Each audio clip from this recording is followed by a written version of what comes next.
Photoshop में आगे बढ़े उससे पहले आपको कुछ शॉर्टकट कीज का जानना बहुत जरूरी है, क्योंकि शॉर्टकट कीज से हम अपने काम को बहुत ही फास्ट कर सकते हैं। अब हर बार आप किसी पर्टिकुलर टूल्स को क्लिक करके या फिर ऊपर टूल्स वगैरह में क्लिक करके तो आप हर बार सारी चीजें नहीं करोगे ना। अगर करोगे भी तो आपके लिए बहुत ज्यादा बोरिंग हो जाएगा। तो उसी काम को इंटरेस्टिंग बनाने के लिए मैं आपको इस वीडियो में कुछ टूल्स के बारे में बताऊंगा। टोटल 12 टूल्स की बात करेंगे एंड उन टूल्स को आपको याद कर लेना और जहाँ पे काम कर रहे हो लिख के अपने सामने चिपका लो, ताकि जब भी आप काम करो तो उनको देख के आप उन शॉर्टकट टूल्स का ही यूज करो। तो master Photoshop unlock earning potential की सीरीज का ये एपिसोड नंबर 7 और आज के इस एपिसोड में हम बात करेंगे कुछ टूल्स के बारे में। तो चलते अपने स्क्रीन पे एंड बात करते हैं उन टूल्स की।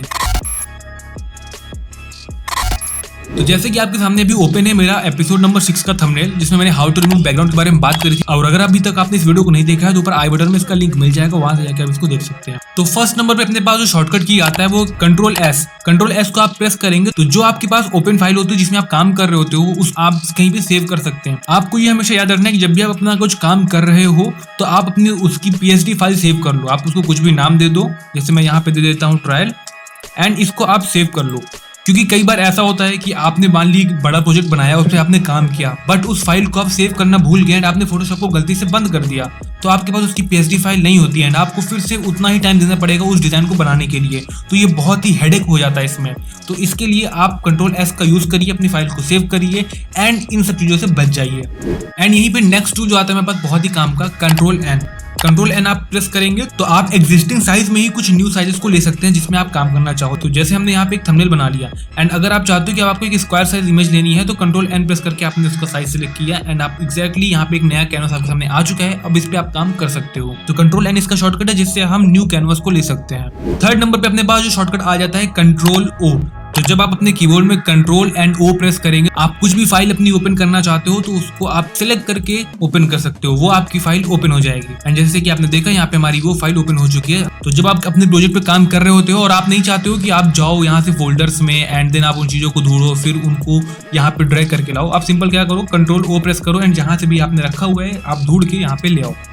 एंड थर्ड नंबर पे हमारे पास एक टूल आ जाता है कंट्रोल+R। तो ये शॉर्टकट की रूलर्स के लिए होता है। जैसे हम कभी काम कर रहे होते हैं तो जैसे हमने यहाँ पे टेक्स्ट लिया एंड हम इनकी अलाइनमेंट को कुछ फिक्स करना चाहते हो कि हमें एक प्रॉपर डिस्टेंस लेनी है, तो हम कंट्रोल+R प्रेस करेंगे अपने कीबोर्ड में। तो आपने देखा कि यहाँ पे ऊपर कुछ लाइनें आ चुकी हैं। तो रूलर अगर आपको वर्टिकली लाना है तो सिंपल यहाँ से आप लेफ्ट साइड से ड्रैग करिए एंड अगर हॉरिजॉन्टली लाना है तो ऊपर से ड्रैग करिए, तो आपके पास रूलर आ जाएंगे और इनसे आप मेजरमेंट कर सकते हो। एंड फिफ्थ नंबर पे अपने पास टूल आ जाता है कंट्रोल+H। अब जो हमने यहाँ पे रूलर हटाई, अब अगर आपने अलाइनमेंट वगैरह मैच कर ली एंड उसके बाद आप चाहते हो कि ये रूलर्स हट जाएं तो कंट्रोल+H कीबोर्ड में प्रेस करना है एंड आपकी ये सारी रूलर्स थी वो हट जाएंगी। तो रूलर्स का शॉर्टकट ये आपको यहाँ ऊपर व्यू में भी मिल जाएगा। व्यू में जाएंगे, यहाँ पे रूलर है कंट्रोल+R, तो हमने इसको अनटिक कर दिया तो चला गया है एंड इसमें क्लिक करेंगे तो रूलर्स आपके पास आ जाएंगे। तो नेक्स्ट बहुत ही कमाल का शॉर्टकट की है। तो जैसे हम इस टेक्स्ट पे काम कर रहे हैं तो अब हमें इसमें कुछ चेंज करना है, हमें इस पे लिखना है, तो हम क्या करेंगे, डबल क्लिक करेंगे इस पे। तो समटाइम्स ये थोड़ा हेक्टिक हो जाता है, जब हमारे पास बहुत सारी लेयर होती है तो हमें इसमें क्लिक करना बहुत ही थोड़ा सा डिफिकल्ट हो जाता है। तो उसके लिए आप क्या कर सकते हैं कि आपको सिंपल टेक्स्ट को सिलेक्ट करना है यहाँ से एंड कंट्रोल इंटर प्रेस कर देंगे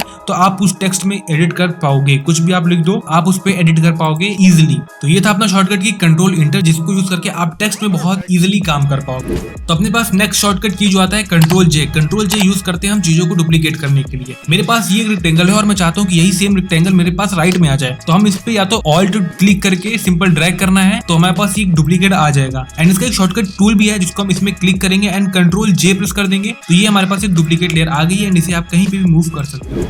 अब जैसे आप देख रहे हैं कि हमारे पास अब ऊपर बहुत सारे टैब ओपन है।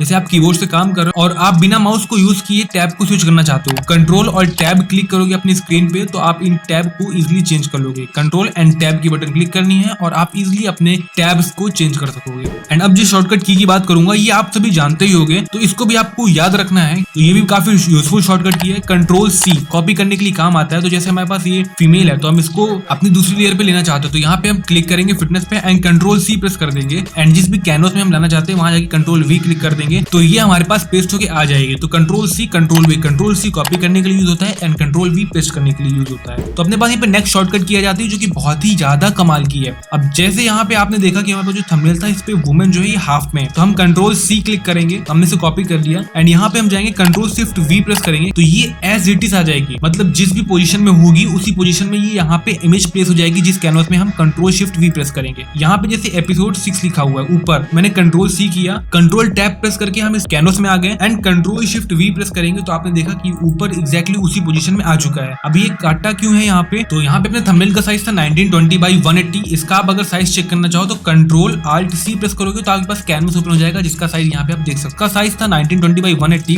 अपने पास जो ये कैनवस था इसका साइज था 1500 बाई 1500। तो यहाँ पे इसने इस टेक्स्ट को ऊपर प्लेस कर दिया है और अब यहीं पे अपने पास आ जाता है एक अमेजिंग शॉर्टकट की। तो जैसे यहाँ पे अब बहुत सारी लेयर्स हो चुकी हैं और आप नहीं चाह रहे हो कि अब इस लेयर पे चेंज करना, आपने डिजाइन को फाइनल कर लिया है एंड इसका आप एक पिक चाह रहे हो, तो सिंपल आप अपने कीबोर्ड में कंट्रोल आल्ट शिफ्ट ई प्रेस करोगे तो ये जितनी भी सारी लेयर थी इसने इसकी एक सिंगल जेपीईजी बना के यहाँ पे आपको दे दिया है, जिसको आप यहाँ पे देख सकते हो। और इसको अगर आप कहीं मूव करना चाहो या एक्सपोर्ट करना चाहो उसको आप इजिली कर सकते हो। तो ये था एपिसोड नंबर 7 जिसमें हमने बात करी फोटोशॉप के कुछ शॉर्टकट कीज के बारे में। तो इन शॉर्टकट कीज को यार लिख के अपने सामने चिपका लो ताकि जब आप काम करो तो इन शॉर्टकट कीज को यूज करो और अपना काम बहुत ही ईजी कर पाओ। तो अगर आपको ये वीडियो पसंद आए तो इस वीडियो को लाइक करना, चैनल पर तो सब्सक्राइब करो, नीचे लाल कलर का बटन दिख रहा होगा उसको दबा दो बिल्कुल से। मिलते हैं नेक्स्ट वीडियो में, टिल देन बाय बाय।